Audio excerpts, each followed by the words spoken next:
Hey guys, turkey season is in full swing right now, and if you are planning on getting after it, make sure to pick up some Meat Eater Phelps turkey calls to stuff into the old turkey vest or into your fanny pack right now. I carry a few different things. I like to use mouth calls, and I like to use pot calls. Mouth calls or diaphragms, I like them because it gives you hand-free calling, meaning when you're working a bird up close, you can have your gun on your knee, finger on the trigger, ready to roll, and still be making turkey sounds. I like pot calls because I just like pot calls. I enjoy calling with a pot call. Whatever direction you go, including a box call, which I don't personally use too much, but they're fun and great, and I started out with them. Yanni, on the other hand, one of my main turkey hunting buddies, he loves box calls. And what's funny is I'll now and then look to him and give him the look that means get out your box call and find us a turkey. So it's not that I don't like him. I just have Yanni use his. Then I don't have to carry it. Go to Phelps Game Calls. Get calls that are made in the USA and get calls that'll get them close. Find yours at phelpsgamecalls.com today. Hey, this is Tyler. And this is KC. And you're listening to The Element Podcast.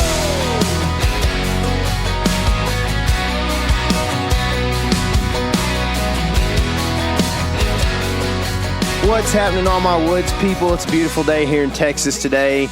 It's April 23rd. I don't know when this podcast is going to release, but we're hoping real soon. This is the Newbie Cast, KC. We are doing all things newbie here. That's right.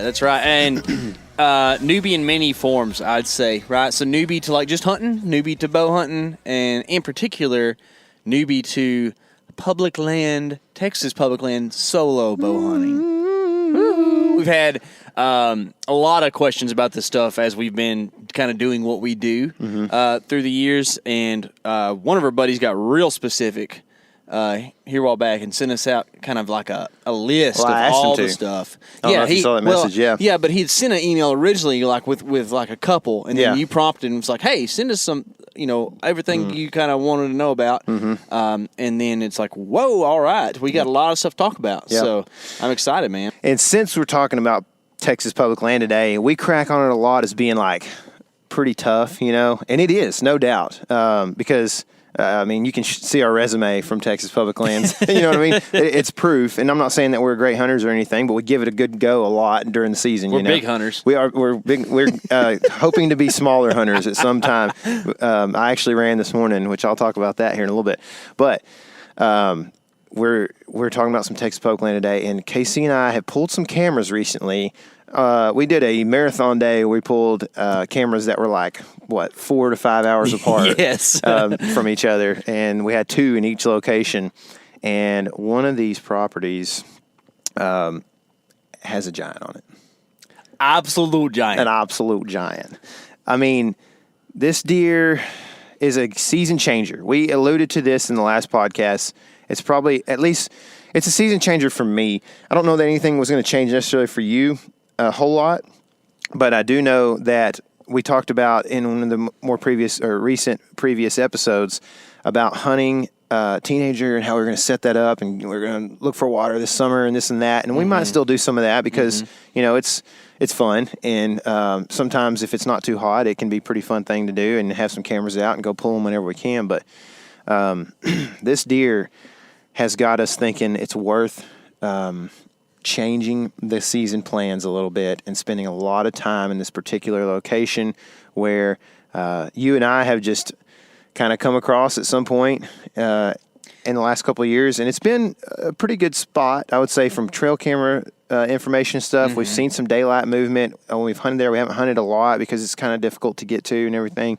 But for us, but it's this year we pulled a trail camera, which was in late March, or I think it was late March, and we're going through, and I pretty much freaked out while you were driving, and you were like, "Dude, I've never seen you act like this." Yeah. And I was like, "Turn the GoPro on."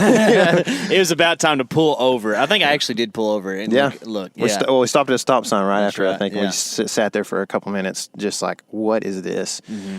The deer is a 10-point. Mm-hmm.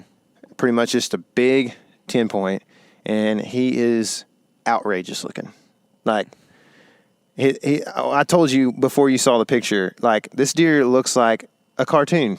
It's like not a real drawing of a deer. It's like a fake drawing of a deer. You know, like his rack makes his head look small, and he's a toad body. Somebody put some paper mache antlers on top of this deer's head. That's what it looks like. Yeah. I mean, just mass and just such a beautiful 10-point, man. Just like big, wide.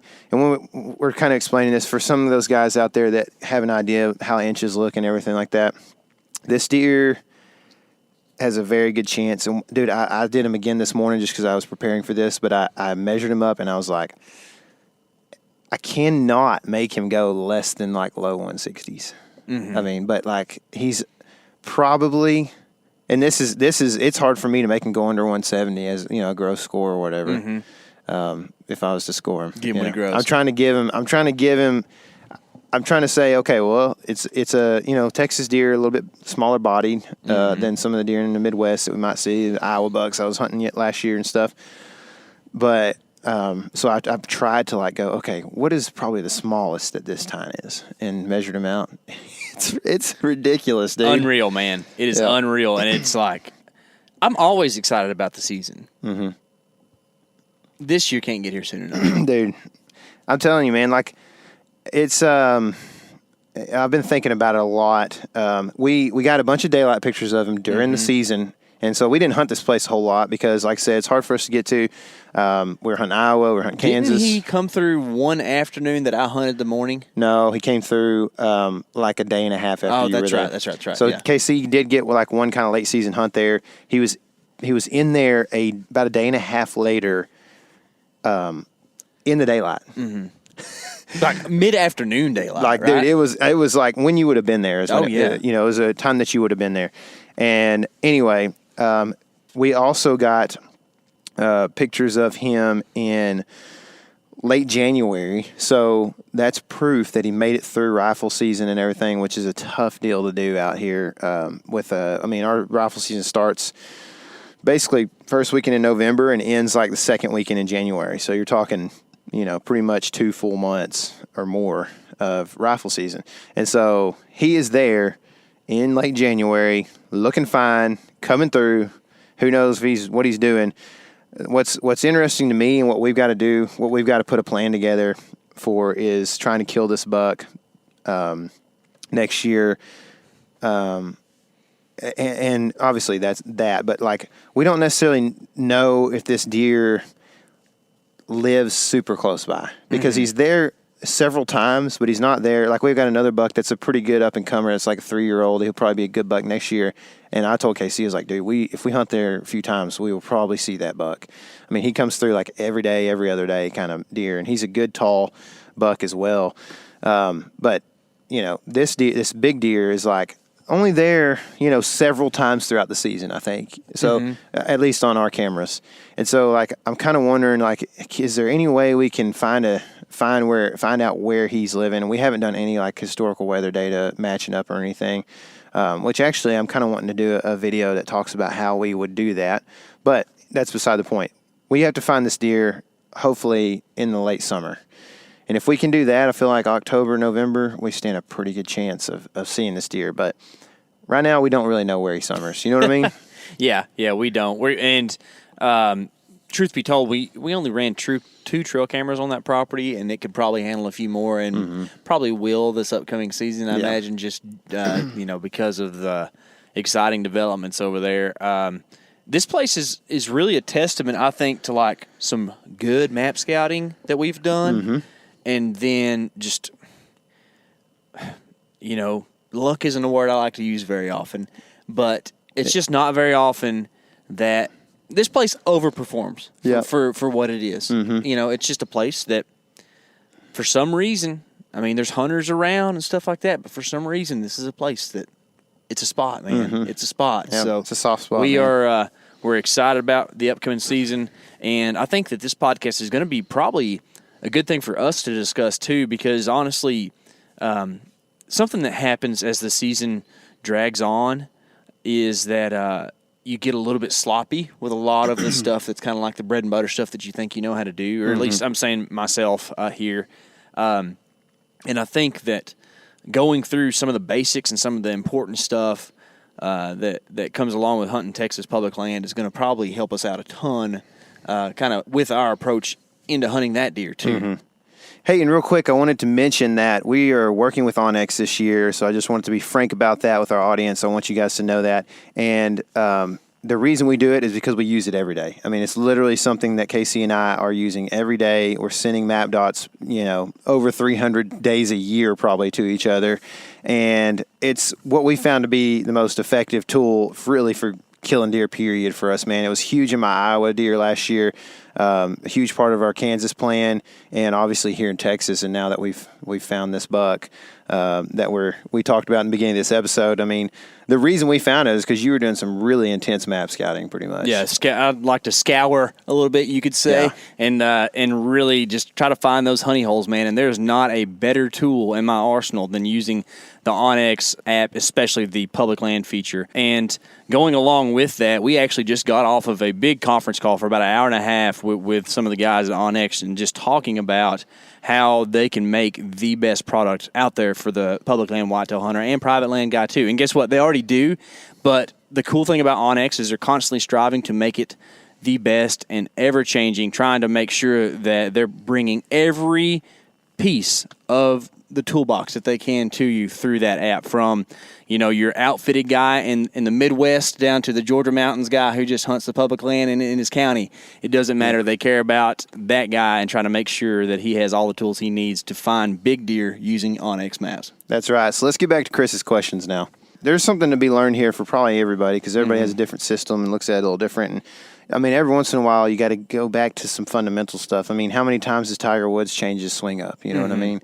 It's like there's a lot of different... and he doesn't do it in the middle of Masters. He does it like whenever it's a good opportune time. So exactly. Instead of like trying to refocus on fundamentals on November 13th, let's do it on April 23rd. That way we got plenty of time to get back into that mode. Yeah, for sure. So with that said, we'll kind of get to that, but I got a couple of thoughts, man, that have just been, like, I haven't really had a whole lot of, like, deep thoughts lately, but I was running this morning, and I was doing 600s, and so what I would do is run a lap and a half, and then I would walk 200 yards and then run a lap and a half, right? So I ended up during my 200 yards doing a lot of thinking of walking. Obviously, you weren't thinking when you were running. No, I was crying when I was walking or running, but when I was walking, I was thinking, and so I started thinking about a couple things. And the first thing is, obviously, while crying, I was thinking that I'm not very mentally tough, and then so I was kind of beating myself up about that, and I'm like, I feel like I'm physically tough. I think I talked about this recently, but I don't know about mentally tough. My wife thinks I am. I don't know if that's like playing to. She just wants me to make me feel all right, or what it is, but anyway, so I was like, who's like, I don't know why this is just a chain of thought. So if it doesn't make sense at first, maybe it will in a second. But like Cam Haynes breaks into my mind. He's like supposed to be the mental toughness king, in our space or whatever kind of. And he always talks about, nobody cares, work harder, be tough, these different things. And I think that Cam sets a pretty good example for a lot of things. But, I think about Cam when I'm running, because it's always like, that's the guy that, Cam is like the dude in the outdoor space and one of the top long-distance runners in the entire world. You know what I mean? Like, you think about the length of his career and running big marathons and stuff. The dude's done it, right? Mm-hmm. But so I just won't be Cam Haynes. You know what I mean? Like, when I was playing football in the best shape of my life, probably similar type of physical fitness, but different. I was prepared for something different than what he's doing, and I was still 6'1", 215. I don't know what Cam is, but I could tell you if I went against him on the football field, I could throw him down like a rag doll. You know what I mean? I just that's how I feel, is that like he's small, he's strong, he's a fast runner, but I'm not quite that. So I was just thinking, like, this is just kind of a hype session for people, and I kind of wanted to encourage people. If you're doing this comparison game that we all get into with Instagram and Facebook and that kind of thing, man, like, don't fall into that, man. Just be okay with who you are, and then also understand that, like, you can apply Cam's message of mental toughness to anything in your life, dude. You know what I mean? Like, I've got like a couple of thoughts here that I wrote down that I was thinking earlier, but like, be a good dad. Be like a for real good dad. When you got 2 kids that are laying in bed at 10 o'clock at night, you're exhausted. You got up at 4:30. You've been working all day, and they're crying and being fussy and doing dumb things. They want to drink of water. They won't go to sleep. It's like at that point, like be tough and don't like lash out at them. You know what I mean? Be considerate, be empathetic, but also be stern and help them learn lessons. But. Be a good husband. Like how many guys out there like love their kids but don't love their wife? You know what I mean? Mm-hmm. And there are things that happen. Obviously, I understand. I'm not trying to accuse anybody of anything, but just there are so many ways we could love our wives better. Be a good community member, or just like give everything you have and go spread the gospel. Like whatever it is you want to do, whatever it is you think you can be good at and you're apt to, go do it. And don't compare yourself to Cam Haynes. If you want to be a good hunter, but you don't know where to be, or what to do, or how to go after this thing, which we've had several people say that to us recently. Like, don't be envious of what we get to do. Go do what you're good at. Be a good hunter if you can. Be good at it, but maybe you're just not a great hunter. Maybe you're a better dad. Maybe you're a better community member than Casey and I. You know what I mean? So anyway, just some thoughts. I don't want to go on and on about it, but my other theory that I've got that I was thinking about when I was running is... Sorry I didn't have a lot of, No, it's good. I'm more taking in what you're saying. Okay, so, yeah. No, that's good, man. I'm okay. I'm trying to get this done quickly so we can get on to the newbie stuff. And then also we have a conference call here as soon as we get off of here. So I'm trying not to run into too much so we can get as much information to the newbies as possible. But I feel like that kind of goes hand in hand with the newbie thing. Like, don't compare yourself to these guys who've been hunting for 20 or 30 years. Kind of a preface, right? Exactly. Like, you want to make sure that, like, you need to hunt for yourself. Yeah, exactly. So this is something that came to my mind. So, like, you think about this with Lake Fork bass, right? The bass see a lot of lures on Lake Fork. Mm-hmm. The ones that are apt to bite things or to be aggressive, or maybe they're just dumber than the other ones, are the ones that get caught usually, right? Mm-hmm. So once a 5-pound bass is caught and dropped on the deck of the boat and picked up and held out of the water for 4 or 5 minutes while somebody takes pictures and grabs their camera and everything and then put back and release, like that fish probably going to die. You know what I mean? Like, so the fish that are more apt to bite have a much higher chance and probably a much more like I'm sure there are studies that show the mortality rate, right, of those fish that are caught. So over time, like you're taking your herd, your school of fish, you know what I mean? And that dynamic is becoming more of survival of the fittest turns them into a school of fish that is not as apt to bite. Mm-hmm. You know what I mean? And so like they should become harder over time, technically. And obviously stalking can help, curb that, I guess. But so like you would think of the same thing in the deer woods as well. Like a deer that's more inclined to walk around in the daylight is probably going to have a better chance of getting killed, right? Mm-hmm. So you would think like deer are going to get harder and harder to kill. But I have a theory that maybe like with all of this, like dudes that are like 16 and 18 right now and they have so much information to learn about how to kill a deer and where to hunt and everything, right? They've got map tools. They've got everything that we didn't have. You know what I mean? Oh, yeah. Like we had to go look at an Outdoor Life article written by some dude we didn't know from like Minnesota. Talking about apple trees and cornfields, and here's how he goes from his bedding to his corn, and then sometimes he'll visit this apple tree and you can catch him on the swing there. And it's like, dude, I've never seen an apple tree. I'm not sure if they really exist. Do they grow on vines on the ground? I'm not sure, So anyway, I kind of have this idea that maybe like as dudes become better hunters, which is no doubt happening, maybe they're killing like more stubborn bucks that they're kind of targeting, these more like nocturnal or whatever you want to call them bucks, these older bucks.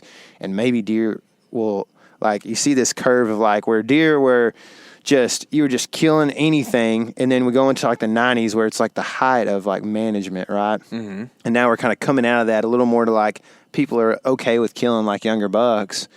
So like maybe people are going to kill more deer now again than they ever have because they're better hunters and they're a little bit more satisfied to kill something small. And some of these like really good hunters are killing some of these old bucks and like, it's just you're hunting younger deer or whatever. I don't know. I'm just thinking like, man, maybe it's we're going to see a lot of success in the next few years of dudes hunting or whatever. I like killing that. deer, so. I like your thesis there. That's what I'm talking about. I don't know. So you've got 2 thoughts there. Does that mean you had 2 200s that you got to walk?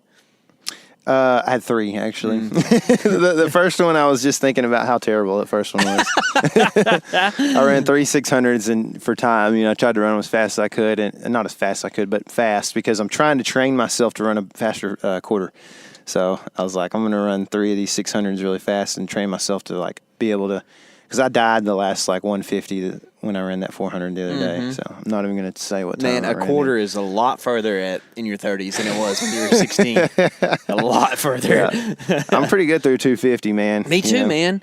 It's like you hit that second curve. Like midway through. Oh, my goodness. Like, what's going on here? It's terrible, dude. But anyway, so that's kind of all I got, man. So let's get to the newbie stuff if you're good with that. Yeah. And so our guy who sent us the questions, Chris, is we're kind of going to go through like what he kind of through his series of questions.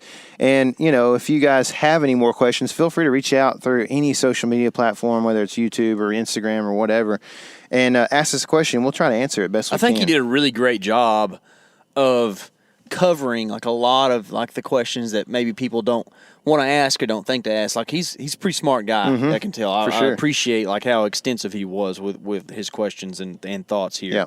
So Chris, let me lay out Chris's situation here. Kind of, he lives a couple hours away from a place that he's told us that he wants to hunt, a WMA that's out here in kind of the East Texas area, and so that's going to be like his first trip, his first hunt. Like kind of out of his area or whatever. So, I would say in this introduction here that you don't have to hunt public land.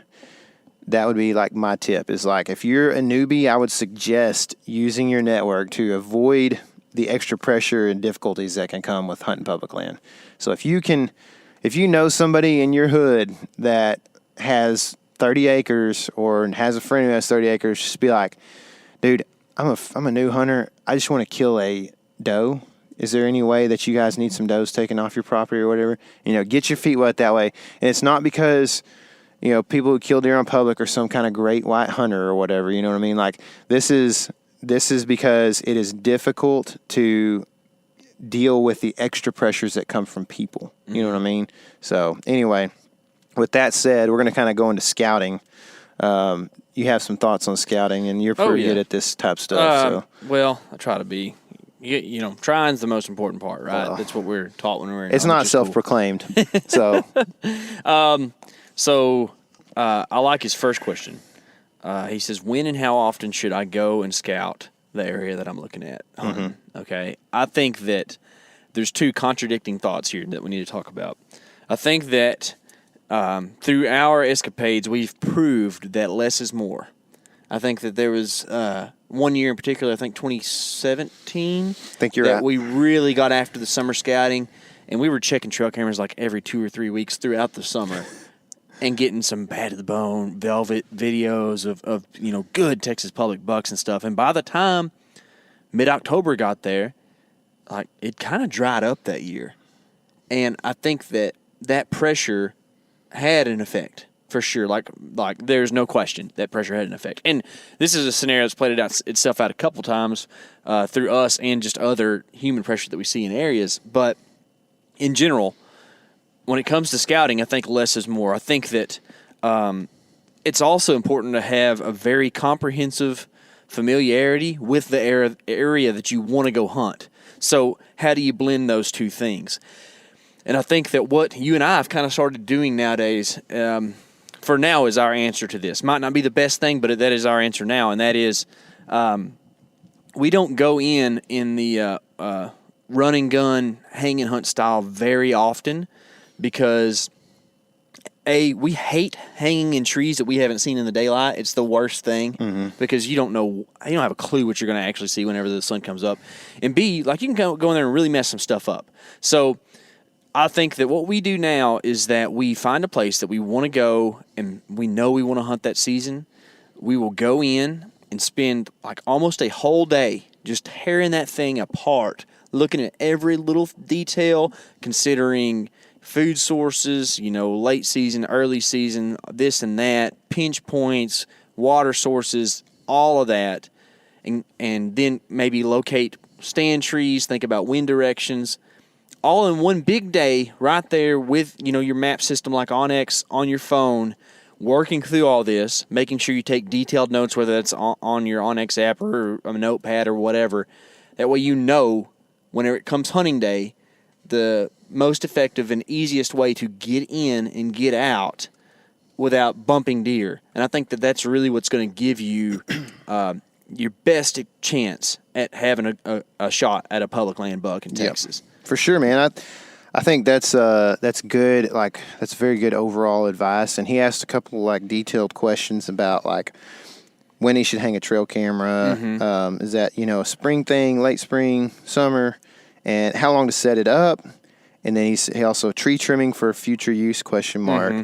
So you can't trim trees on public, but you have a new trick. But yeah, I'm glad you said that. So you can take paracord, and this is something that I would do probably closer to when you're going to actually hunt. Mm-hmm. I wouldn't leave it like this all summer because I'm not sure how happy people would be with that. You might end up with a deer with damaged velvet because he caught up in your paracord. Yeah. So for limbs and saplings and stuff like that, we'll take paracord and we will tie them off to create shooting lanes. And so that's pretty helpful. Been a pretty helpful thing for us, especially on the property that we found the big buck when we hunted it a couple of years ago, before we even knew that it was, had any big deer on it really.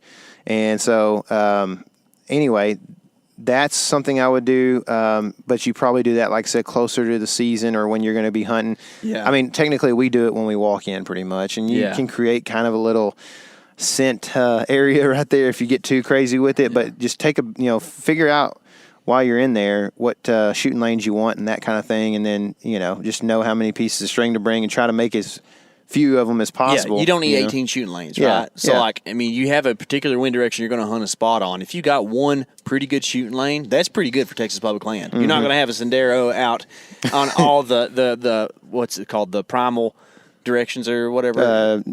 North, southeast, and west. Cardinal. Yeah, cardinal. That's right. Yeah, so you're not going to have a perfect 6-foot lane every one of those, right? Yeah. But if you can just do something to, because you're trying to maximize your opportunity at a shot, right? I think ideally, the way you could play this out is go in, have your just tear it up day, mid-August. Put out a trail camera or 2 or 3 or 12, whatever you feel like doing. Also could be a less is more situation. Yeah, I think so. Trail cameras are fun, but how many times have one or the other of us just been like, I wonder if we're doing anything good with this right now? Yeah, you know what I mean? For sure, especially that early season stuff, man. Yeah. Trail cameras really. Yeah, that's a good point. Have your trail cameras out in November, no doubt. Yeah. Because you can learn stuff for next year. Exactly. That's when it counts. 100%, that's where they're becoming effective for us now. Yeah. That and in-season data, right? Yeah. Yeah. So we were talking about this the other day. I don't know if there's been maybe one deer that we've seen in season that we have in preseason trail camera stuff. It's a ton of fun. And I think a lot of good comes from it, going in there and putting those, and you're learning a whole bunch of stuff by scouting, but you don't get a lot out of it. So ideally, if you want to run an early season trail camera, go in August, tear a place up, figure out everything that you can from that trip, hang a trail camera, and then let it sit for a month and a half, maybe go in late September, just on a mission, go grab that card, go to your stand location, use your paracord, make your shooting lane out of that paracord, and then be ready to hunt in a week or two when you get that right cold front or right wind that you want to hunt there. So that's kind of to avoid the scent thing that you're talking about, right? I remember what you're talking about whenever we tied stuff up a paracord on that place, and I remember thinking we're going to have to shoot him before he gets close to that right there because that's going to be bad. He's going to smell it. Ground scent. Yeah. So one place where paracord really messed us up was Iowa. Ooh. We were using it in Iowa this year. You can definitely go watch this Hunt in the Season playlist. The last day of our first Iowa trip, no, Was it? Mm-hmm. Yeah, it was last afternoon. Hunt, yeah, last hunt. We had snow and everything, and we had finally cued in on this buck's bedding area, big slob 10-point, and ended up. I'll tell this quickly, but basically we were on private, so we were sawing a couple little limbs, breaking a few things, and I was kind of making a racket trying to like get these limbs pulled in to create some shooting lanes because I didn't want to saw a whole lot of stuff on this dude's property, but a couple little limbs we took off, and then after that it was like, let's pull these limbs in, tie them off here, and I had like a spider web going, and as I'm like putting on my jumpsuit, my Realtree jumpsuit, Casey's like, don't move, kind of freaks out. The story, if you listen, you've heard the story, but basically we called a buck in by doing that, and he saw us at like 30 yards. The buck. Yeah, the buck in at 30 yards because he was bedded probably about 70 yards. And, yeah, he saw us, and we pretty much we almost killed a deer later that afternoon. We did. Didn't really quite have the buck that we wanted to come through. So I think in that, I believe maybe – he talked about this, maybe not. I think it's a good place to mention it, though, because we're picking out stand trees, and that's kind of to go along with what you're talking about, clearing a stand tree. He says trimming stuff, right? So you're going to want to pick out a good tree for that. Now, that doesn't mean pick out the most perfect, straightest, beautiful tree, and I think that you need to pick out the right tree for whatever the hunting situation is. I mean, the same thing. That time that Tyler and I were on Texas Public tying stuff with paracord that we've been talking about, we were in a tiny tree, both of us. Like a locust or a cedar elm or something like that. It's a locust. We were like 11 foot up, and if we moved too much, the thing wiggled for sure. Yeah. I'm not saying hunt in that tree because it wasn't the ideal, but sometimes have wind if you hunt in a tree like that. Exactly. So. If it's gonna move like that, you got to have some breeze. But I think a big point to go along with this, it might step on the toes of a couple other questions down here, but I think we need to talk about it now, is you need to practice hanging and climbing in your stand in not perfect trees. I think a lot of people, like, it's become a cool thing and a smart thing, and it is a good thing to go out and practice before deer season, hanging your stand or whatever. But if you do it on a telephone pole, you're not going to learn a whole lot. Yeah. Like going up a crooked or a halfway leaning or tiny tree, that's what you're going to actually encounter. Or in the a lemmy woods. tree, yeah. like you like to say. Yeah, lemmy trees. That's right. I mean, those are fun because you don't have to use many sticks sometimes. Oh, yeah. If you can find a lemmy tree, up, you can cut 10 pounds out of your pack. Yeah, exactly. Yeah. So, we did actually a video of how to hang a stand recently. So we're doing some videos right now that are part of our newbie series we're trying to help some of these new hunters that have been inquiring with us. And so we've done several videos, and we'll talk about some of them later here in a little bit. But one of them is how to hang a tree stand. And we did it on the most beautiful red oak that I've ever seen here in my yard, And it's like, the reason we did that is because it's straight. I'm not going to have any problems. We're going to whip this video out real quick. You know what I mean? But yeah, you definitely need to practice on not straight red oaks, or whatever. You got to get up in a cedar elm or in a hickory or something like that. That's not super tall or whatever, and just kind of practice a few times. And like you said, you can do that, man, in a lot of front yards or backyards and that kind of thing. People may look at you weird, but once you get up there, they might not even see you. They already look at me weird. There you go. The next thing on the list is clothing. Yep. You mentioned your Realtree jumpsuit a while ago. Yeah. So, he's asking about like scent prevention. How do you wash and pack what you're wearing? He talks about that he's a PE teacher, so he has a lot of athletic wear. No camo. What colors do we suggest? Blue jeans, are they okay? He has no hunting gear yet. So, we talked about the scent stuff earlier when we were mentioning, hanging the stand and everything and tying off limbs and that kind of thing. And there's going to be some inherent ground scent you're going to have one way or the other. So you got to think about access when it comes to that, because there's no way to get rid of all of your scent. There's just no way to do it. It doesn't matter what slogan you look at on any clothing company. Especially when you're hunting public land, especially in Texas. Hot area of the country, a place that you're going to go in, like, at least a half mile probably. So you're going to sweat. Yeah. And once you do that, scent control's all done at that point in time, right? Like, I mean, you and I still practice a lot of this stuff because we always say every little bit helps. But at the same time, man, like being real sure of your wind directions and where your wind is going and eliminating ground scent. I think those are the two huge things when it comes to scent control. Yeah, do everything you can with your gear. You know, maybe don't douse it in gasoline before you go out. But, I mean, golly, like it's not going to make that much of a difference if you're being smart with your wind. There's a hunt, our last hunt of 2017, we saw a giant buck on Texas Public, a big 6-point, and ended up trying to shoot 2 baby bucks. And ground scent tore us up on that because, I don't think we were wearing rubber boots at that point in time, which I'm not 100% convinced that works all the time, but it's better than not. And then B, we set packs down in a place that actually ended up being like our shooting lane. Yeah. And those baby bucks got to like 45 yards, smelled where we had set our packs down, and locked it up. Yeah. They didn't come any further. They would not come any further. They didn't really get freaked out, but they just stood there for forever and like looked into the woods like, where is that? You know, where is that thing? So I think the big thing on the scent control is like knowing your approach, like you said, like your access, and not laying down too much scent on the way in. Yeah, definitely. Yeah, and a lot of times on public, you can't help where your access is. If you're going to get in the mix of some deer, you might have to come from where they're kind of coming from. So you just do your best to not touch anything as you're kind of going in the best you can. You know, if you're going to walk on a trail, you know, hopefully you're not brushing a bunch of grass and stuff along the sides of it. But, you know, I try not to be on trails very long. Also, so back to the clothes a little bit here. You know, Casey and I wear, and you've probably noticed, we wear a lot of Sitka stuff. And I've got other stuff. I got the Realtree jumpsuit. I got that scree jacket. And we go through all this stuff in a like a camo. What's it called? It's like a gear camo review or something. It's in our complete camo system. Yeah, maybe? Something like that. Camo system or whatever. It's like what we wear.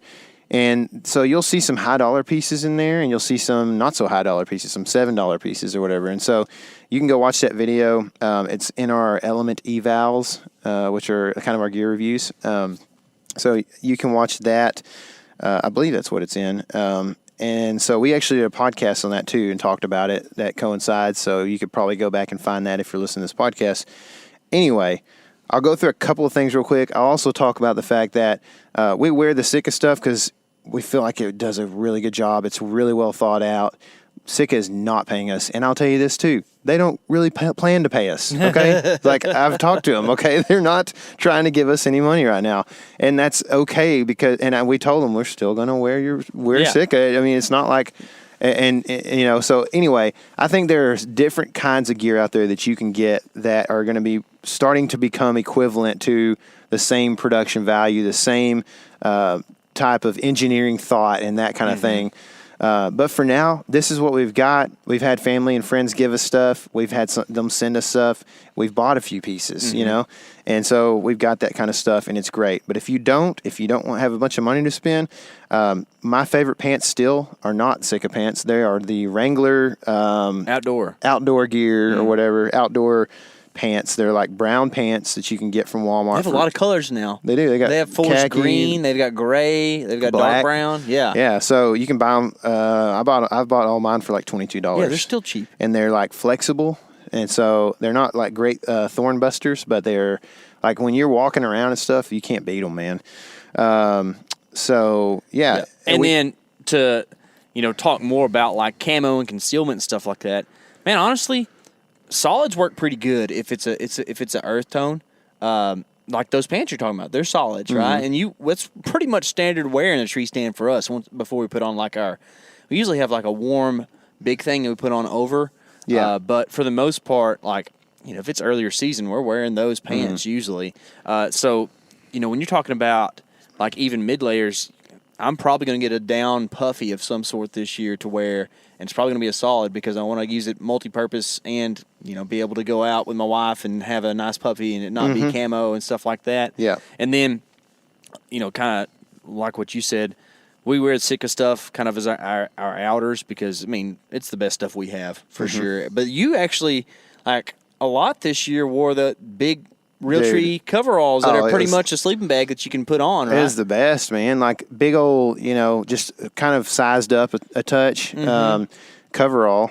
Walls coverall front that's in Realtree camo. There were a lot They're of old. Bigfoot sightings in Iowa this year by other people, for sure. Yeah. So that's, I mean, a big coverall, man, is just hard to beat, man. You keep all your body heat inside, and when it's cold, it's just, I mean, you know, I don't know. I thought that was the best thing I had to keep me warm. So I would put everything I had that was warm underneath, and you know, we try to wear like synthetics when we're walking in as a base layer because they dry out really quickly and you're going to sweat a little bit, like Casey said. But yeah, you can wear mottled flannels and browns and greens and that kind of thing. Yeah. Yeah. So you said layers there. Tell us a little bit about layers. Yeah, layers. The best way that people have found so far really to keep warm is to layer. So we layer really light going in. You're going to be cold when you hop out of the truck. You just got to make sure you and your hunting partner are on the same schedule. You don't want to be standing there for like 10 minutes while you're freezing, So, but once you're both ready, you hop out and you take probably usually, I mean, it could be really cold, guys. And if you're walking in like a synthetic base layer and that's pretty much it, like you're going to heat up pretty quick. Especially if you got a backpack on. Like you and a stand and all that. So, So, I mean, we usually start out with that. And once you get to the stand, you've got all your layers in or on your backpack strapped one way or another. And we'll get to the stand and start to layer up once we get set. Yeah. So, and then when I mean that is like mid layer. And you're probably better at this than me. You change socks and stuff like that. Yeah. But you got a mid layer and outer layer. So typically like a 3-piece system, but usually like when we're in Kansas, it's like a 9-piece system for me. Yeah, the outer layer, outer layer, outer layer. Yeah, outer exactly. Layer. Yeah, and a lot of times you can find that kind of stuff on a couple different places, like online or even locally. That's quite a bit cheaper than either going to a box store or ordering straight from a manufacturer. Like I've ordered quite a bit of stuff. From Steep and Cheap or Camo Fire. Yeah. And honestly, I've been in Goodwill a few times and seen some pretty nice camouflage hunting stuff to use, while hunting. Now, that's something that you probably want to wash a little bit and make sure that the scent's decent on and whatnot. But still, like, you can find... Don't be afraid to find the most effective and possibly cheapest way to get what you need. That way you have gas money and tag money to go on these hunts. Exactly, man. That is the main deal, dude. Like we got to be about experience. And of course you don't want to experience it and be miserable. That's right. But miserable experiences aren't as good as good experiences. They're not. But like get you some good gear for underneath or whatever. And like KC said, dude, there's no reason to have a camo base layer. You know what I mean? Unless it's hot as all get out, and that's going to be your thing. What you're wearing on the outside, yeah. But like, I mean, when you're talking, like, you got some. I think in that video you got like some black Russell leggings or whatever. You know, and it's like, dude, there ain't no reason. So if you're, at least we're talking to Chris here, but for other people, if you're looking to get into some camo, just whatever's going to be your most outer thing, make it camo, and then everything else, you can figure it out from there. So anyway, as far as like boots go, or as far as like scent go, I'll spray my boots a lot, but I don't do a whole lot of spraying down and stuff. You and I, neither one of us have a really great living situation right now. I don't actually own a washer or dryer. And so it's tough for me to wash clothes during the season. So you and I are just going to have stinky clothes. And I don't mean stinky like, we're nasty smelling necessarily to people, but to deer we are. Yeah. And so we just watch our access the best we can and try to blow our wind over a creek or a lake or something, I mean, I killed that deer in Iowa blowing my wind, over a creek, and they tried to slide right down the edge of that thing behind me. I just shot them before they got to my wind. But you're just going to have to deal with that, man. I mean, you can watch a million videos out there where people are trying to shoot something before it gets to their wind, and that's just what it doesn't matter how much scent elimination that you do, it's gonna be something that's part of it. So something we have a ton of experience with, and especially I believe you, because you're better at just organization than I am. A little bit. We're both not the most organized people ever, but is packing your vehicle for a trip like this. Now, it's different, and we do this a lot where we make a 2-3 hour drive, midday to go hunt in the evening and come back. But if you're going for an overnighter or a full day trip, there's a ton of considerations to put into stuff when you start talking about those time slots, because you can't just stop at Taco Bell and eat if you're out in the middle of nowhere hunting deer, right? And amongst other things. So you actually put together a little video about this thing. Yeah, so I'm going to do my best to release the video very close to when this podcast is released, hopefully before, so that we can have the link in the show notes. So if it's there, then I did good. If I couldn't get it to happen right at this time that you're listening to this, I'm sorry. But I think we're going to try to make that happen so that you can go down and watch that video at some point. And we'll probably mention that again at the end just to remind you after you're done listening. But yeah, we'll both go over kind of a high level maybe of what goes in. So, obviously, like you said, you have to have food and water. So a lot of times we're carrying, we used to carry, big old packs of bottled water. But now we carry Nalgene's and some, in like a tank, of water, essentially. Yeah. Common sense conservation. Yeah, right? yeah. They don't need all that plastic out there. Exactly. Yeah. So foods are perishable items or non-perishable items a lot of times, and then some of the more perishable items that are healthy for you, we those maybe don't sit in our food box quite as much or as long during the season. You got to kind of think about that as you go through the season. But I don't know. You did dig an apple out the other day that had been there a month and a half. Yeah, this looked pretty good. That was actually in my bed of my truck. Yeah. It wasn't in my food box. But yeah, so a food box is good to have because keeps your bread from getting crushed and stuff like that, Obviously your clothing, your bow, your tree stands, your sticks, and all of this, it's good to have a backup of anything that you can afford to have, what else? A game card if you're hunting public, especially, so something to carry your deer out with, because I think in Texas, I believe you have to do it whole, right? Yes. You have to carry out whole, so that depends on your state regs and everything on whether you can quarter it and put it in a backpack and walk it out, or you have to actually bring it on a game card or something like that. So things to be thought about. Just read through the rule book. Most of the time, they're not super confusing. It's just an extra hour of work, for you to have to read through stuff. So I'm trying to think what else might go in the back of a truck or go. Tools are nice to have. Yeah, tools. If you're going to do an overnighter, sleeping in the truck is going to be a thing that you're going to want to consider. You sleep a lot in the cab, even though you're a big guy. It depends. Yeah, it definitely depends. But I did a lot this year. Yeah. Sleeping in the bed of the truck is probably going to be more comfortable if it's temperate weather, if you've got a decent pad to sleep on or something. But a lot of times, even for one dude, you fill up the whole bed of a truck with your junk, so it's kind of a tough thing to do. So you just got to figure that out. I will tell you this, getting sleep on a trip like this is imperative. You can't run on 5 hours of crappy sleep for very many days. Yeah. It doesn't work very good. Yep. You're going to be a better hunter if you can find a way to sleep. So honestly, if you can find a cheapo motel for $35-$40, just do it.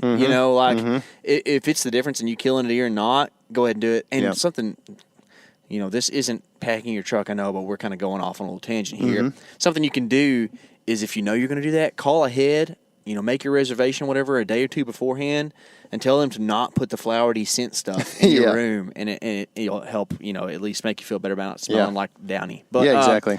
I think ice chest placement is something that we should probably key on. Tyler likes to have his chocolate almond milk when we go places, or chocolate regular milk, and leave it in my ice chest.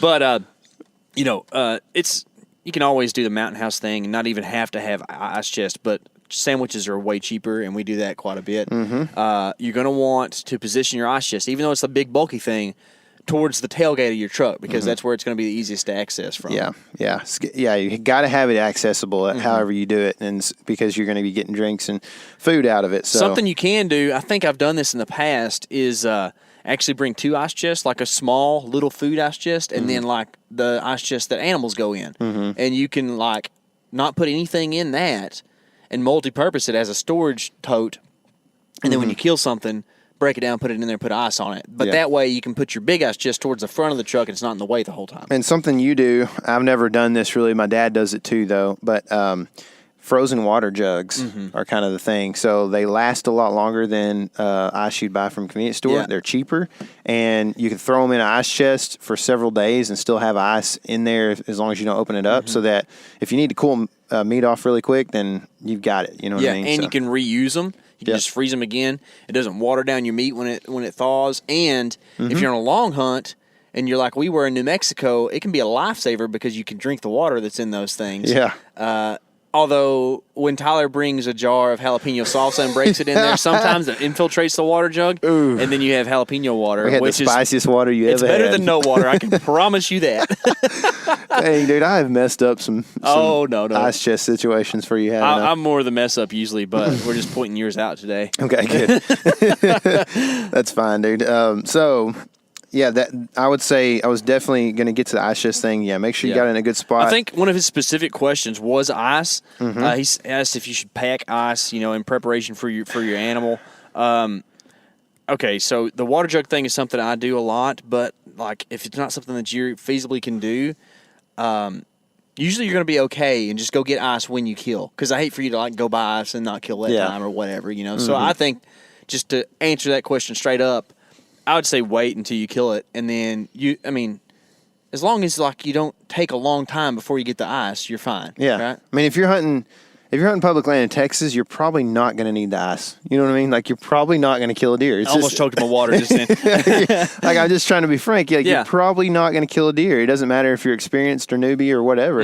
It's just tough. So there are certain hunts that you can look up statistics for and see, okay, well, a lot of people kill on that hunt, or if it's a turkey hunt or something like that, whatever. But like, it's if you're hunting a private place in Texas, then there are plenty of deer in this state, in certain areas of the state. So it just kind of depends on where you're going, how much you expect. If you're going to be shooting a doe or you're looking for a mature buck, especially if you're looking for a mature buck, you're probably not going to need the ice. So if you can, if it's not 90 plus degrees, then I wouldn't buy ice until you've killed, what I mean? And usually there's a town somewhere close, Yeah, for sure. So we've done a little bit of this, not an extensive amount, but Chris asked about kayak access. Now, I'll be straight up and tell you, I have never unloaded my kayak out of the truck, paddled 3 miles back to a spot. But you and I regularly were using a kayak to cross a body of water at probably multiple seasons we did that. So we have a little bit of experience with it. So he talks about like concealment of the kayak is one of the things he discusses. We didn't really worry about that. We used an orange kayak. I can't see that, so it doesn't matter. No, but really, like we usually, like depending on the body of water or whatever, you can usually find a way to kind of stash it and just kind of hide it a little bit. One of the other things I will tell you about kayak access is if you can at all find a cheap pair of waders to wear, just go ahead and get those. Be sure you use a wader belt because you don't want them filling up whenever you fall out. But don't fall out is really the better thing to say. But use the wader belt. Anyways, if you can use a cheap pair of waders, it will avoid having a soggy butt. Because I know that more than one occasion, we got a little bit wet using a kayak, crossing stuff. And then you can just get there. If you want to, just pull your waders off. If you don't want to, it's a great way to go Bill Winky and just hold your scent in a big trash bag. Soon. Yeah, exactly. It's I think really an imperative thing. I learned that trick actually fishing on the coast. I used to go out with some buddies and target big speckled trout in the winter, and I never really thought about it. I just thought that like you had to deal with a soggy butt, but they kind of showed me the wader trick. You never actually even stepped foot in the water with your waders, but just having them on kept you dry. Yeah, for sure. I think that's a good thought. I mean, personally, I'm not huge on the kayak thing. You know that about me, but I think that things could change, depending on what your system is. So, for instance, if you're using a saddle, might be, a kayak might be a better option for you. But when you start talking about like taking a stand in and sticks and a bow, like what are you gonna do when you kill the deer? Yeah, and then you got to put the deer on the kayak. Now, our buddy Parker, he has a new canoe, which is kind of like a heavy duty kayak, and he can handle that weight. But like most kayaks aren't gonna, at least they might be rated for it, but they're not gonna be fun to have a deer carcass plus a bow and stand and all that stuff on there with you kayaking out. So it's not a great system. It's a good way to get away from people is what it is. But like, and that helps you to be successful for sure. But I think that you got to think about the logistics of it, and not to mention just dealing with the extra. And if you're traveling, like you can't really, I mean, unless you got a rack on top, you can't have a camper on your truck, which is a good thing to have if you're going traveling and that kind of thing, and you're going to sleep in the back of your truck, or if you're just going to try to, if you got to go to Walmart at any point, you have to load everything into the cab of your truck if you don't have a camper on it. It's not fun. So, yeah. He asked about people stealing it. I mean, I guess it's always a thing. Anytime I've used a kayak hunting, you could probably see the kayak from the tree stand. So that's what I was going to mention. Smoke somebody if you're not. Yeah. If you're not hunting close to where your kayak is going to land, then it's probably not a great idea either. Possibly, it's like, I mean, I don't know. It could take a lot of time to get into a stand. You could burn yourself out real quick by like taking this whole, foray through the, river system or whatever, and then hopping up and riding and getting a half mile out, So I don't know about I don't think people are going to, you don't have to worry about too many people stealing it. Like you said, people aren't going to mess with it much because they know, stealing a trail camera is one thing because a guy's going to walk in there and not see his trail camera and walk back out and be safe. But people are like, if they steal your kayak, they're pretty much saying this guy might be stranded and die out here. Yeah, exactly. You know what I mean? So it's a little different. And you can always stash your paddle in a different spot, and then they have a hard time. Yeah, for sure, doing that thing. One thing I would like to throw in there too is that growing up, me and my dad actually did a lot of hunting where we did put in and go a ways out of a canoe, and a canoe is more cumbersome. If you got two people though, it's the way to go if you have a decent-sized body of water, because you and I did it once, kind of just as a through trip, but it's way more stable than a kayak if you got people who are used to canoes, and you can carry a ton more weight. I remember one time we went on a hog hunt, and there was 6 hogs and 3 dudes in a canoe. Well, I wasn't in that canoe, but you're talking about I don't know, easily over 1,000 pounds in this canoe, and it's still afloat and doing fine, right? So, that's another thing to think about. I know kayaks are kind of the rage right now, but, the old school canoe is something you can definitely get into and probably do a lot cheaper, honestly. Yeah. People sell those at garage sales and stuff all the time. For sure. I kind of wanted to go back to this because I missed it, but in the scent prevention and that kind of thing, or, scent, being aware of scent, I guess. We both use these, but you started using these, and talk about how you check the wind. Oh, yeah. So, we use milkweed tassels nowadays, which no matter where you're at in the country, you can pretty much find some type of milkweed to use. We're starting to get to the time of year. A couple months from now, you'll be able to find them. It's all sprouting out right now. If you're in Texas, green antelope horns is going to be the kind of milkweed you'll see. It'll be in cattle pastures and stuff like that. It just looks like a kind of a tropical-looking plant with some flowers on top and these big old seed pod deals on it. And once those seed pods turn brown, you'll be able to crack them open, and there's a whole bunch of little filaments in there. Pull that out, put them in I put them in little pill bottles, like a prescription bottle, the kind of the amber-colored ones. I used to have a green one, and I liked it because it was fashionable, but I don't know. I think I had the green one. Did you? Mm-hmm. And I lost it. You stole my green one. I don't know. I thought I had one too. Maybe I didn't. Yeah. You were jealous of mine. Don't be too attached to your green with envy. That's right. To your milkweed bottles because they disappear. Yeah. But man, I don't remember who even learned that from. It's kind of a thing that kind of caught on all about the same time. Yeah. Kind of, 4 or 5 years ago, people started really good using stuff. Oh, it's bad at the bone. I mean, it's better than the commercial scent checkers you can buy. Oh yeah. But if you don't have time to get milkweed or whatever, get a commercial deal and you can check, the one with that or whatever. It's handy to have though. I used to do some weird stuff so I have this weird thing where I can pretty much pull out hair on my body and it doesn't hurt. Tyler sees me do it all the time on my beard. I kind of have a nervous thing where I pick on my beard a lot. But I can take leg hair and just pull out a whole bunch of it and it doesn't really hurt. Weird, dude. And you can use that too. Drop it into my drink over here.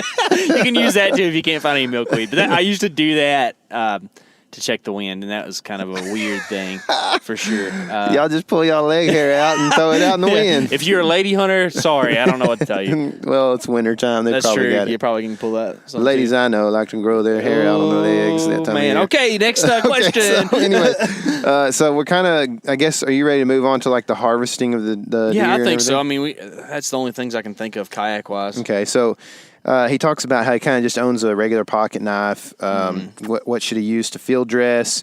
Should he carry game bags? How many? Best way to drag bigs. Best way to drag a kill to the harvest area. Like hang up or keep an animal on the ground. Gutting or non-gut or gutless method. What else? So, let's start there, and then if we need to cover more, we can. I think that the hog hunt this year really got me a good grasp of this because I kind of tried some different stuff. But I think the best method for public land knife stuff, especially when you're talking about whitetail and smaller, is your regular pocket knife and bring a knife sharpener with you. These Smith knife sharpeners, I've got a little yellow one. It's got, a coarse and a fine. I never use the fine. I think it's silly. But a coarse carbide sharpener and then a cheap pocket knife. You can get it super sharp. Dude, I'll tell you this, a Gerber, that whatever the steel they make theirs out of, it gets super sharp, super quick and easy. But, it dulls obviously pretty easy too. But, just hit that thing a few times and it's sharp. Oh, you know yeah. what I mean? So, just a general cheap pocket knife like a Gerber, or mine's like a $5 one from Realtree. I mean, it is like a dinker, okay? And I throw it at trees all the time because I just love doing that. But just take that thing, put a couple licks on it, and then you just go to Not with your tongue, though. No, don't do that. No. That'd be bad. It's like a Tootsie Pop. No, don't do that. So game bags, again, most of your Texas WMAs, for deer at least, are going to require you to bring the animal out whole. I would suggest on hogs, unless you just really want a whole hog, I would suggest doing a gutless style method on a pig. So what you're going to do is just start out right at the top of the tail and just run your knife from the top of that tail all the way up to really where its neck kind of starts in front of the shoulders. We should have showed this process on video. Yeah, we talked about it, and then we were like, it's kind of gruesome, because you got to be weird with YouTube nowadays. They like to flag stuff and all that kind of stuff.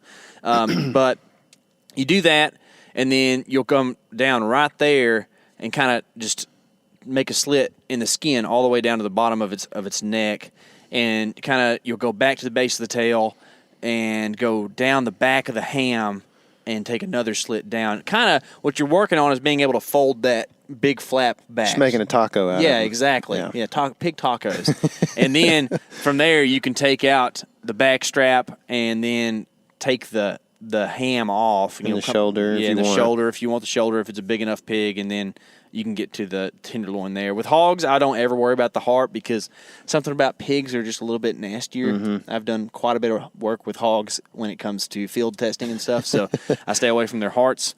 And really the other good thing about doing gutless method on pigs is that you don't have to deal with the salmonella and stuff that they actually, in E. coli, that they carry in their intestinal system. So you're a lot safer that way too. So on that, one big game bag will probably work for all that. And KC can do it faster than anybody I know now because he did like 9. I've done a bunch of hog skin in my life, man. So on deer though, they are probably going to require you to take it out in a lot of places, whole. That is. Yeah. And so you're going to end up wanting to gut that animal and put it on a game cart probably. And you can get some cheap game carts. A lot of times you can find some for sale on like Facebook Marketplace that are pretty cheap and barely used. Just be careful that somebody doesn't call a game cart or call something a game cart that is actually a dolly.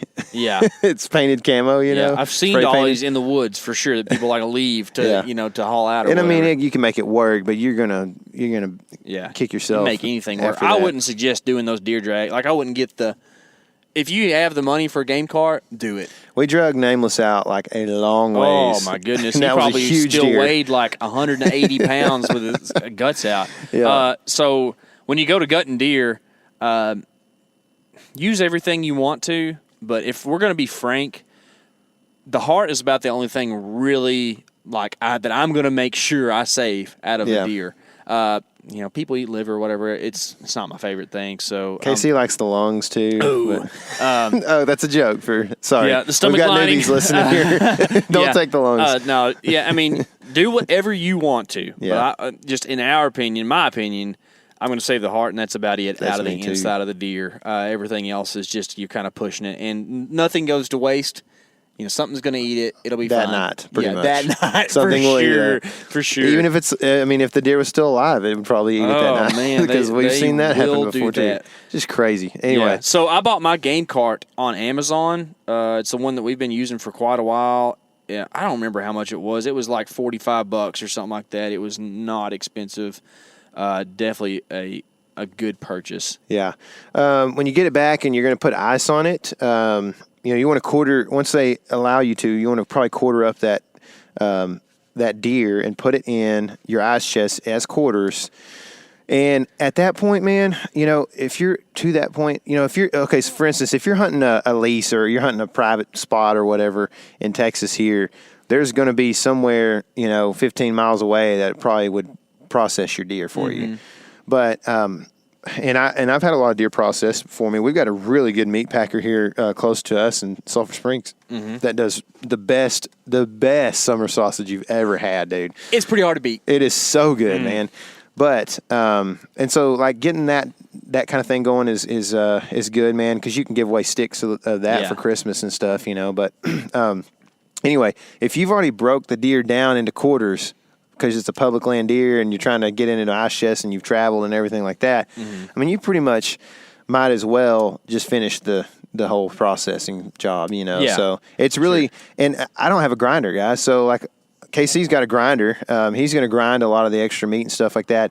And this takes me a little more time probably, but I end up just cutting it I just cube it into what I call stew meat. And basically everything that's not a roast, a backstrap, I guess that's pretty much it. A backstrap or a tenderloin is pretty much going to get cubed into what I call stew meat, and I put a bunch of cubes in a Ziploc and freeze it, and end up thawing it out at some point and browning it, and you can turn it. I mean, you can make good stews, and you could put it into spaghetti and make different kinds of like kind of gravy type dishes and that kind of thing. I mean, so it's good to have a good wild game cookbook. I think that's a good thing to have. That's a good point, man. And if you live in a more urban environment, sometimes it's just difficult to process deer. I mean, like Tyler and I talk about all the time, we usually have weird living situations, but one thing we always usually have is a way to sprawl out and kind of get stuff spread out and do some processing and stuff. But like if you live in an apartment in town, like kudos to you if you can process your own deer. Sure. I probably wouldn't go through it. I would get somebody to do it, but at the same time, I take a lot of pride in being able to process my own stuff, and I like to do it. So if you have the passion for that, do it. It's a lot of fun, and learn how to do it if you feel so inclined to. It's a lot of work, so leave yourself an entire day. That's much, right, or more. if If you you're a kill new an person. elk, okay, I know we're talking Texas public, but if you go kill an elk, it's going to take you a week. So if you took a week off of vacation for the hunt, you better take a week off for the processing. Just to let you know, Tyler. The hardest question that we were asked is in this section. Do you know what it is? The head and rack. What do you do with the carcass after you've quartered the deer? That is a hard question. Yeah, that's a tough question. So I bet you most of them get illegally dumped. Well, maybe not most. A lot of carcasses get illegally dumped somewhere or another in a lake or whatever. I'm not going to suggest you do that. A lot of people put them in bar ditches, man. Yeah. So Like, that's what do not we a good look for us hunters. I think that personally WMA should provide a place for that to Some go. WMAs will let you leave the carcass. Yeah. On the property. On the property, yeah. I think that's smart because it's just a way to replenish resources. Like you're not removing nutrients at that, or not as much. Or nutrients. spreading CWD. Oh yeah, exactly. Personally, I'm lucky that my in-laws have a dumpster. Like they have a full-fledged, like it's kind of a mini dumpster, but it's still a dumpster, so you can throw it in there. Anywhere you go, trash is trash. So just take that thing home. If you can't find a place to put it in a big trash bag and put it in the trash can, and they'll check take it. your CWD regulations because there are certain proposals and regulations that are in place right now to just make sure that people don't, like, they know what to do with them, essentially. So there are places that, like, burn them or whatever, I guess, and different deals. So you just kind of got to see what your local state, we're talking Texas here, but whatever your local state is, I guess. With that, too, like, if you don't know what to do with your carcass and there's not a good place for you to put it, call the game warden and tell him your scenario, and I'm not going to say it's his job to find you something, but like he or she should probably think it's cool that you are worried about that and help you find a place to put that carcass. Yeah. That's what I think. For sure. You could even maybe imply like, hey, I really need you to help me figure this out. Yeah. There's a few more questions that are actually pretty good and difficult in this section, and we've got to kind of move because we got to get rolling on different conference call here. But anyway, so there's some questions about like if you make a bad shot on a deer hog, how long do you track it through the night? Wait until morning. These are all things that you just got to think about, and you got to. We could go through it all right now, and I don't think that we have quite the time or even really. I don't know that we could really do it thoroughly enough, but there's a lot of different talk about it out there. I would read some articles if I was you. Do some research. Depends on where it's hit, kind of. Yeah. You know what I mean? I'll give you a baseline. If at all possible, don't leave it overnight. That's kind of the baseline. You don't have to report to a game warden if you shoot an animal and don't find it. They figure for wound loss in every state whenever it comes to tag allocations. Yeah, and judging from some of the people I've been talking to lately, there's a lot of wound loss. There is, man. There is. So it's part of the activity that we do. It's going to happen at some point. You want to try to be as lethal as possible. Casey and I shoot all spring and summer, trying to make sure that we don't. And sometimes you know it still happens. But he's asking about the mandatory check stations at WMAs. The way it works is you pull up there. A lot of times there's not even anybody there. You either have to fill out a card or sometimes they have a scale there for you to weigh your animal, and then you go on from there. But you were talking about being lethal, and that's going to roll into the next subject of arrows and broadheads. Yeah. Right? And you were super lethal this year, man. Like you freaking smoked things. This year I was proud of you. Thank you. His bow's set to 61 pounds, which I'm guessing that means it goes to 70, right? Well, I guess it could be. It might be 60 it could be pound limbs because usually they'll go up to about 61, 62. That's right. Yeah. So okay, if it's a 60-pound bow, then you're going to know more about this. Arrows cut 27 inches, 400 grain arrows. How many arrows should he plan to carry? His quiver holds 3. That's on the low side, probably. It is on the low side. I've seen you carry 3. I do it a lot, but I wouldn't do it I wouldn't go in all day with just 3. You know, if you're going in for an evening hunt, there's not a good chance you're going to use 3. But I mean, you're just splitting hairs at this point in time. Yeah. Right? Like, just bring as many as exactly. Hopefully, you get more than hair. Bring as many as you can. I'd say don't. I used to be pretty bad about this, but honestly, it's not really something you need to do. Don't carry one on your bow ready to go. Yeah. Not very often you're actually going to do that. Yeah. So I used to do it all the time. As soon as I got in the woods, I'd put an arrow on and start walking. And it doesn't do you much good. Yeah. It's probably more elk dangerous. hunting's different. You know, that's another thing I was thinking about when because we had some people that were like, man, you should do this and that when you're hanging a stand and this and that in our video the other day.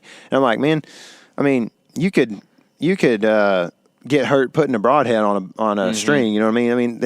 There's times that you can get hurt doing stuff. So we just can't live our life being afraid all the time. It's good to be safe for sure.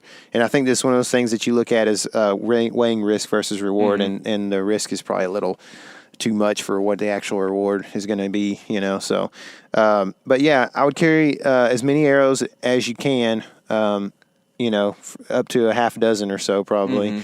And then he asked if lighted knocks were worth the buy. I don't know how much they are, but I would say a lighted knock is a pretty cool thing to have. Not just cool, but a useful thing to have because it'll help you find your arrow. It'll help you, which can help you understand where the hit was, and it can also help you understand where the hit was pretty well too, because you can see a lot better where that arrow disappears. So. Yeah, and he's, you know, you're talking about lethality. His bow set at 61 pounds. Pretty much where Tyler and I are at these days is that the heavier the arrow. In general, heavier arrows are a better thing, right? So, like, you're not going to outrun the deer's ears. It's not going to happen, right? So, shoot something that's going to get the job done no matter what. And I know that other guys are going to tell you the complete opposite end of the spectrum. I'm not saying they're wrong, but from where we're at, a heavy arrow with a fixed blade on it does a pretty good job, right? Now, you've shot light and expandables, and so have I, and we've killed stuff with that too. But for right now, like the day 6 ones we're shooting right now, I mean, they're money. They're tough. They don't break. They're quiet because they're heavy.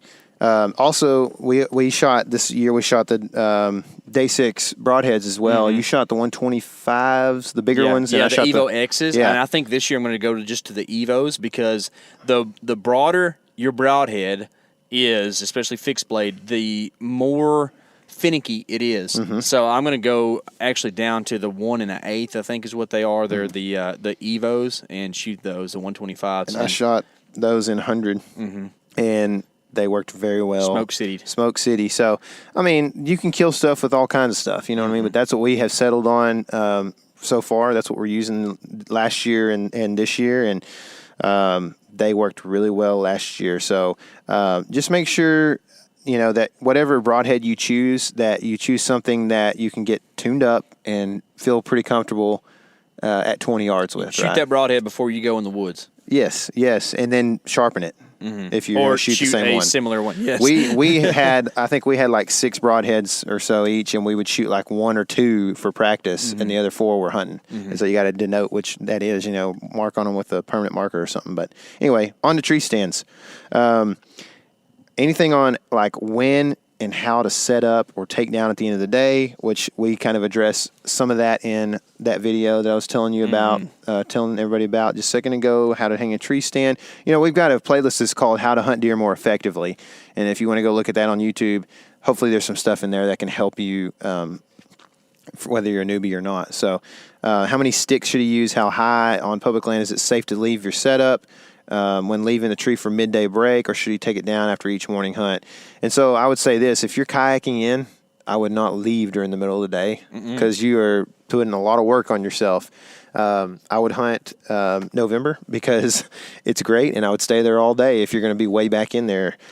Bring lunch, bring snacks, bring power for your phone so you can surf Instagram and stuff like that while you're back there. Depending on where you're at, it's legal to leave your stand up all season. You have to remove it before and after season. If you find a place that's going to be your hunting spot, leave that sucker. Yeah. And maybe buy you a cheaper stand or whatever. That way you feel okay about leaving it.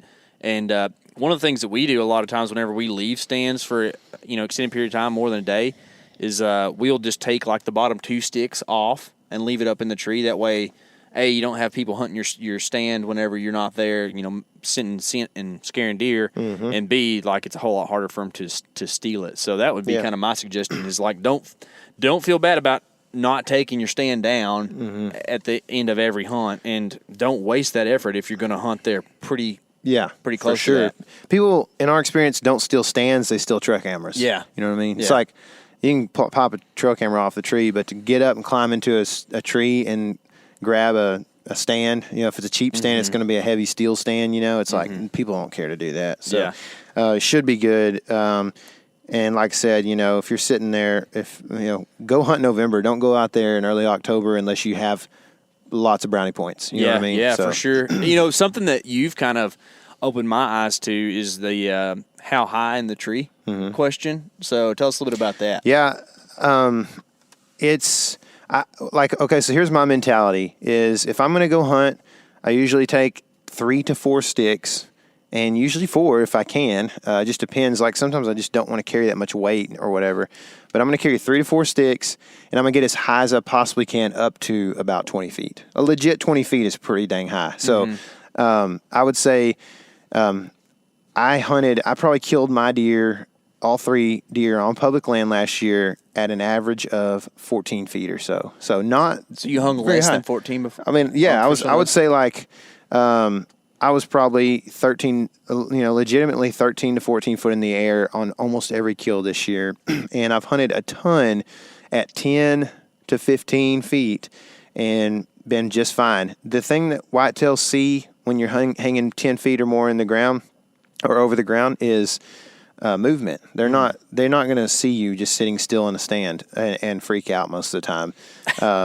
We did have a public land doe one time pick us off at about 12 feet. Yeah. We were not moving. She was just a wired up, crazy girl. Yeah. I mean, and that's going to happen. Yeah, sure. That's part of hunting. That's part of it, man. You could have been another 6 feet higher and the same thing happened too, Sometimes you're just a big brown blob in a tree. That's what it boils down to, man. Yeah. Like, especially if you're in a big oak or something like that, dude, you could sit 10 feet off the ground and kill.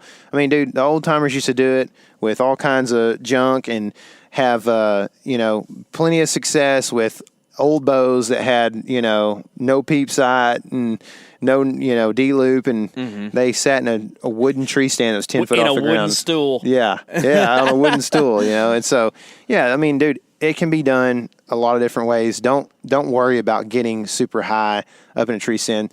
If you're going to try to look at oh, what's the best climbing system, and you start surfing the internet, you're going to find all these guys that Naders, aiders, swaders, persuaders, naders, daters. daters. They literally could care less about killing a deer, I think, sometimes.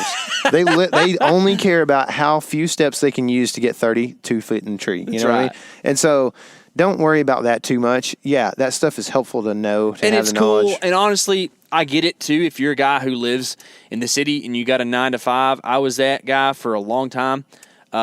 Sometimes all you can do to make yourself feel like you're getting to be a better hunter is to work on your gear. And I get that. But don't obsess about it and put all your effort there whenever you do have time and money to be putting effort towards other things. Right. Yeah, exactly. So I've hunted 8 foot to 30 foot pretty much from a tree. And I think once you get higher, shot angles and distance judgment can kind of get weird sometimes. And so I would just, like I said, I try to take 3 to 4 sticks and get anywhere from 10 to 20 feet. And so use branches as much as possible to get up. Yeah. This is kind of an interesting question. You pack the stand on your backpack or carry it? I think it just is situational. I've done both. I actually end up liking to carry my stand in one arm down here and my bow in the other. But there's been plenty of times we put the stand on our back and go. I'm usually a pack guy. On this, Tyler is the middle-aged mutant ninja turtle. Middle-aged, that's kind of cruel. Dadgummit, dude. No, we're not middle-aged. What are we, man? We're not like teenage mutant ninja turtle. We're like mature. There you go, mature. Fully mature. Mature beast. Swole neck. Swole necks.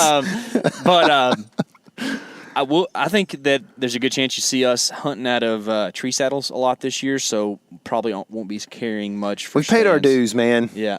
You know what I mean? Mm-hmm. We have carried some stuff in the woods. Dude, let me tell you something. For a long time, Tyler was real apprehensive about the saddle thing because he'd always still am. I don't want to wear a diaper in the tree.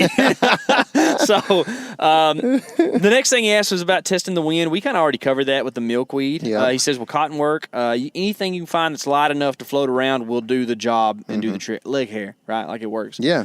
So I'm pulling my beard right now. Backpack, we actually did a whitetail pack dump video that'll be coming out pretty soon. I just talked about a lot of things I carry in my pack, and it was really comprehensive. Some of those things I even put on there are like, you can tell, are optional, right? Like this, I put a pair of shears in there. You don't have to have those. It's nice to have a saw of some sort or something. Of course, all the normal essentials: water, toilet paper, food, a knife, and a light. Those, yeah, for real. Those things, like if you food, water, a knife, and TP. I would say 2 flashlights. I always have at least 2 headlamps or a flashlight. Tyler likes to leave one of his headlamps on. That's one of the things he really likes. That's the thing. Like, dude, so there's another tip: is if you once you get to your stand in the morning and you turn your headlamp off, flip one of the batteries. Yeah, if you got the time, do that for sure. Because if you put it back in your pack, it will for sure turn on. And then that afternoon or night, when you walk out, you won't have a light, and it'll be the worst experience of your life because you're hitting Greenbrier the whole way through and stuff. Yeah, for sure. So, you don't ever really need as much food as you think you do, but you usually need more water than you think you do because you might end up washing your hands, washing off a knife or whatever. So just kind of keep that in mind. Some thoughts I have just is like, general, are we kind of through with that, I guess? I mean, backpack? Yeah, generally, like some thoughts I have. Are you done with the pack thing? Yeah, yeah. Okay. Just make sure you bring plenty of warm clothes. Put that on there too. Yeah, sure. And don't be afraid to strap stuff on the outside of your backpack. Yeah, we do that with Tyler's bungee cords. Big bungee cord guy. My pack has got a bunch of buckles and strappies, so I can kind of do that. But don't be afraid. You're not just limited to the inside of the pack. And pack the backpack at least. Pack the pack. When you first are going on the trip, by day 3 things go haywire. But pack it in the order you expect to use stuff. That's right. So don't put your warmest layer on the top of your pack because you're going to be still hot when you climb that tree. Pack your stuff. Obviously, like if you have a tree bracket or if you got steps. like I've got these little steps that I carry in my backpack now a lot, and I'm going to put those where they're at the top of the pack. You know what I mean? All our camera stuff goes at the bottom of the pack usually, because that's one of the last things we put up. So think about it like that as well. A couple of other thoughts, make sure you read the regs thoroughly. Practice shooting scenarios. Like string jump tends to be the worst from like 25 to 32 yards or somewhere in there. Say 25 to 35-ish.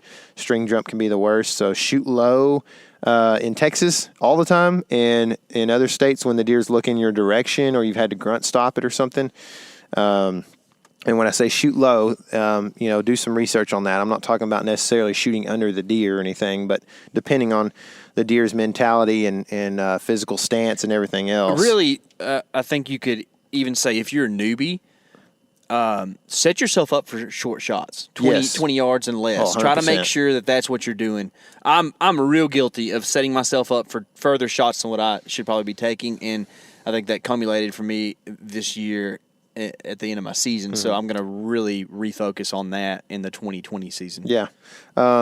Also, when you get set up for an afternoon, I would say mark limbs while it's light, like mentally, so that you, like as it gets darker, you don't hit one actually. Also, we've talked about this, but envision your shots. When you get set up and you're sitting there and everything's kind of boring because it's early in the afternoon or whatever, start looking at your holes and thinking, well, okay, I expect a deer to come from this direction. What am I going to do? How would I picture that mentally in my mind happening? Oh, something we haven't talked about at all that's a pretty important thing in our state is you're not allowed to screw into any trees. So you really need to consider that when you start thinking about your steps, when you start thinking about your bow hanger and your hanging your backpack and your tree stand. Most tree stands don't screw in, but everybody goes and gets the easy hanger at Walmart, right, and puts it in a tree, and you're not supposed to legally do that. Okay, so you have to think about. I think is just it's silly. Okay, it's silly, man. It's the world we live in. I think it's dangerous too. At times, I think you should be able to, at the very least, have one. Like there should be a one screw in. Like you can have one screw in, and it must have a bow. Must be for bow hanging use only. Yeah. So, but you need to consider that and think about it. You also can't technically trim trees, so you can't make you a little bow hanger spot legally. Yeah. So how are you going to circumvent that? What are you going to do about it? Tyler and I have used like different types of clips and stuff, but there's not a great answer for it. So some stands have like a bow holder on them, which is nice if you're using that kind of stand or whatever. But yeah, it's a difficult thing, man, to figure out. So I would say also take a lot of paper towels. Just to wipe your hands or to eat sandwiches on or whatever. And put them in a Ziploc, too, because a lot of times... And I'm talking about not necessarily to the stand, but, I mean... Oh, in your truck and stuff. Yeah, just in your truck when you go out of state. Yeah. Make sure I always try to have paper towels in my truck. It could be anything from changing the oil to, getting deer blood off your hands after you gut it so you can, write with a pen or whatever, and all different things. And a couple of water jugs, or at least one big water jug, Casey and I have been guilty several times of just buying like a 88-cent gallon of water, just to take on a trip if we need it. It's a way to in do a pinch. Anyway, I would say have a positive mental attitude. Ooh, Casey good one. does this way better than I do. And just know that, I'll be frank, you're probably not going to kill on public in Texas for a year or two, and on any really public across the state, there's a good chance it's going to be tough, man. And with that, just manage your expectations. Exactly. Like, if you see a doe in range and you're a new hunter, you freaking did something, man. That's Shoot right. that thing and be happy about it. How about the spike? You know what I mean? Yeah. Like, KC did it, and he's hunted a long time. He did it like 2 years ago. I was stoked, too. He was stoked, and I was stoked, man. We were, like, freaking out. If you haven't seen that video, we call it Meat Buck video, but it's actually titled, like, Texas Public Land Buck 2018 or something like that. It's in our playlist from somewhere around January or February of 2018, I think. But anyway, shoot a spike, man. You know what I mean? Like, don't let these TV shows and stuff tell you that a spike on public land is not a cool thing or whatever, So, yeah.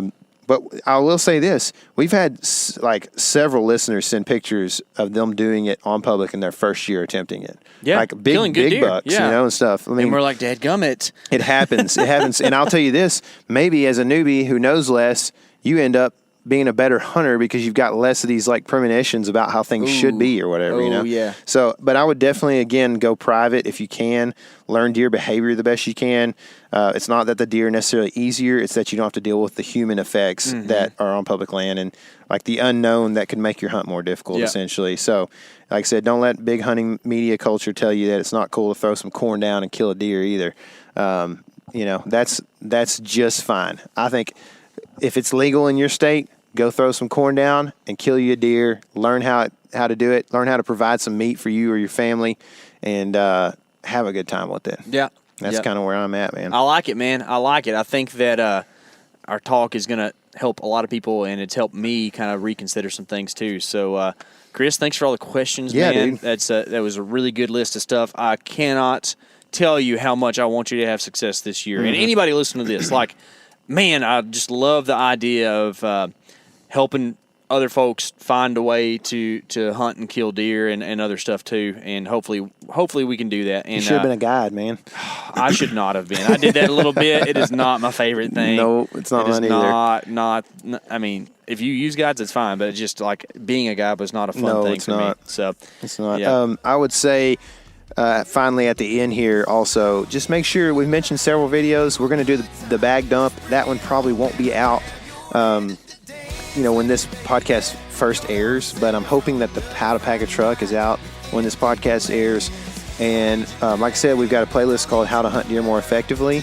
And it's got anything from what'll be that truck packing video to how to shoot a deer at close range. So we're talking like 5 yards and in or whatever. How to hang a tree stand, all these different things. So, yeah, go check all that stuff out. And any other thoughts, man, here at the end? I mean, that's it, man. Like be positive. I love that. Yeah. I love that message, man. Be positive about it. We're here having fun, doing what we love to do. So remember that, and remember this is your element. Living it.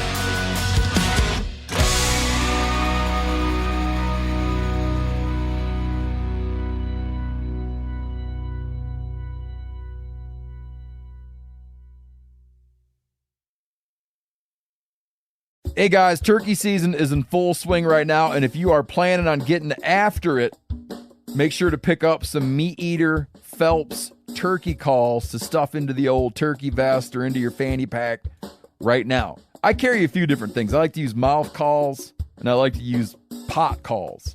Mouth calls or diaphragms, I like them because it gives you hand-free calling, meaning when you're working a bird up close, you can have your gun on your knee, finger on the trigger, ready to roll, and still be making turkey sounds. I like pot calls. I just like pot calls. I enjoy calling with a pot call. Whatever direction you go, including a box call, which I don't personally use too much, but they're fun and great, and I started out with them. Yanni, on the other hand, one of my main turkey hunting buddies, he loves box calls. And what's funny is I'll now and then look to him and give him the look that means get out your box call and find us a turkey. So it's not that I don't like them. I just have Yanni use his. Then I don't have to carry it. Go to Phelps Game Calls. Get calls that are made in the USA and get calls that'll get them close. Find yours at phelpsgamecalls.com today.